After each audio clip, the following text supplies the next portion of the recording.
Hello. Welcome to Car Expert YouTube channel. Don't forget to subscribe. The new Volt has more all-electric range, 53 miles versus 38 in the first generation, is more fuel efficient whether you're looking at the overall value, 106 combined versus 98, or just when the car burns gas, 42 miles per gallon versus 37. All of that means that the car's overall range is bumped up to 420 miles, from 380. The battery is smaller and lighter while offering more energy capacity.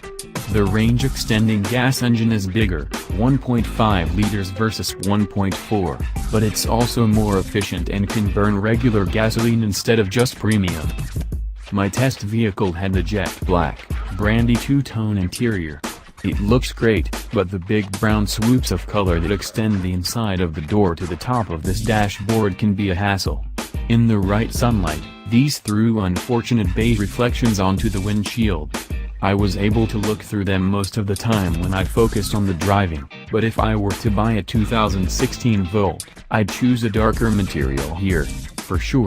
There are 4 interior color and material options, with the most expensive leather adding $1,340 to the price. While there's plenty of room in the front seats for 2 full-size adults, the rear really only seats 3 in a pinch.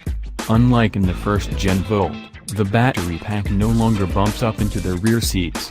Sadly, it still runs through the rear seat leg area, so whoever sits in the middle will have to straddle the bulge the whole time. It's a small price to pay for the efficiency you gain, but something to be aware of. If you're not trying to go all clown car with the Volt, there is enough head and legroom in the front and back to fit 4 adults in the car, unless your friends all have 6-foot, 2-inch frames. Looks are subjective, but I find the 2016 Volt to be a fine piece of aerodynamic muscle. As wind tunnel time becomes more and more important, the general aero shape that defines cars like the Volt and the Prius are going to get more and more prevalent. To find an identity within the shape is going to become more of a challenge, but GM is onto something with the Volt's evolution. There are no wasted lines, no excess shapes. The design is clean without being bland, and the new look even comes with better rear visibility from the driver's seat. The 2016 Volt comes in 7 exterior colors, 3 of which are a $395 premium choice. You can chirp the new Volt to 30 miles per hour in a quick 2.6 seconds, and a 0-60 run will take you 8.4 seconds. Even though I have driven just about every plug-in vehicle available in the US and many that you can't get here, I have yet to be bored with the instant acceleration of an electric vehicle. The new Volt comes in near the top of the pack in the Evergreen category. The low center of gravity, the 3,543-pound curb weight, and the enhanced body structure all come together in a fun, punchy compact that lets you throw yourself through winding corners without emitting anything from the tailpipe. Of course, once you've spent your battery, the new Volt performs mostly the same, unless you really step on the gas. That's when the loudish internal combustion engine makes its presence known, and it feels like the acceleration doesn't provide quite as much of a kick as it did when you're only burning electrons.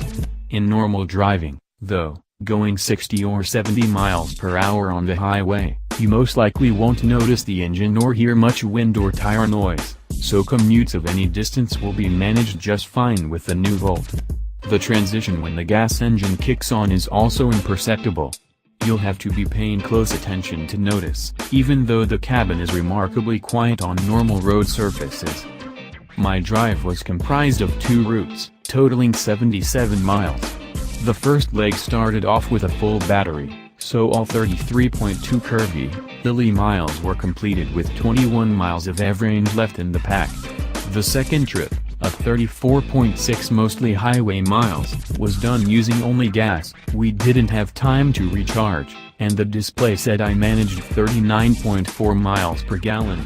Combined with my drive partner's time behind the wheel, we put 107.4 miles on the Volt, averaging 77.2 miles per gallon and using up 14.2 kilowatt-hours of battery for 50.8 miles and 1.39 gallons for 56.7 miles.